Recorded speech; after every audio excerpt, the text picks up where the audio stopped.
ഈ വഖഫ് നിയമം വേണ്ടേ വേണ്ട. മതങ്ങളുടെ സിവിൽ നിയമം വലിച്ചെറിഞ്ഞ് രാജ്യത്തെല്ലാവർക്കും ഏക സിവിൽ കോഡ് മതി.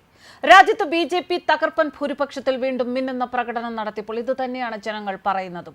മഹാരാഷ്ട്രയിലും ജാർഖണ്ഡിലും നടന്ന എല്ലാ പൊതുയോഗത്തിലും കേന്ദ്രമന്ത്രി അമിത് ഷാ ആവർത്തിച്ചൊരു കാര്യം പറഞ്ഞിരുന്നു. അത് ഇപ്രകാരമായിരുന്നു: രാജ്യത്ത് വഖഫ് നിയമത്തിൽ മാറ്റങ്ങൾ വരുത്തും, നിലവിലുള്ള നിയമം റദ്ദു ചെയ്യുമെന്നും പുതിയ വഖഫ് നിയമം വരും എന്നുമായിരുന്നു പ്രതിപക്ഷത്തിന്റെ എതിർപ്പുകളും മതമൗലികവാദികളുടെ എതിർപ്പുകളും ചൂണ്ടിക്കാട്ടി അമിത് ഷാ പറഞ്ഞത്.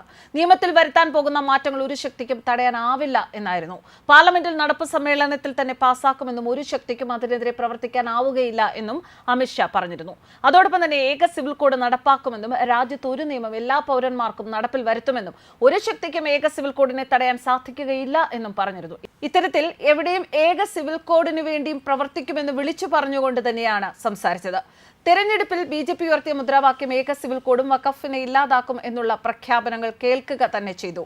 ജാർഖണ്ഡിലും മഹാരാഷ്ട്രയിലും ഉണ്ടായ ജനവിധി രാജ്യത്തെ ഏക സിവിൽ കോഡ് നടപ്പാക്കുമെന്നും നിലവിലെ വഖഫ് നിയമം റദ്ദ് ചെയ്യും എന്നും പരസ്യമായി വിളിച്ചു പറഞ്ഞാണ് BJP വോട്ട് ചോദിച്ചത്.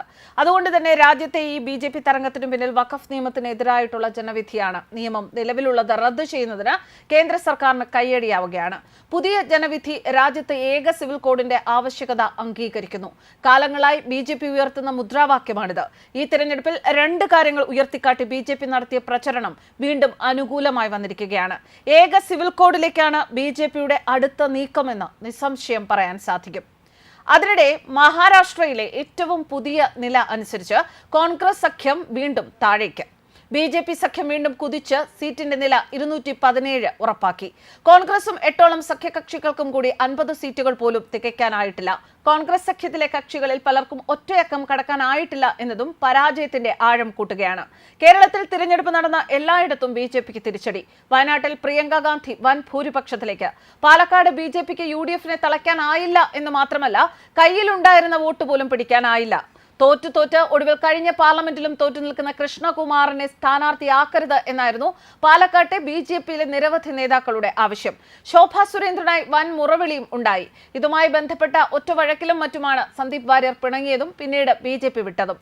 സന്ദീപ് വാര്യർക്ക് വലിയ തോതിൽ പാലക്കാട് BJPയുടെ പരാജയം ഉറപ്പാക്കാനായി. സന്ദീപ് വാര്യരെ പാർട്ടിയിൽ നിർത്താൻ ഒരു ചെറിയ നീക്കം പോലും കേരള BJP ശ്രമിച്ചില്ല എന്ന് മാത്രമല്ല, പുകയുന്നവർ പുറത്തു പോകട്ടെ എന്ന നിലപാടായിരുന്നു.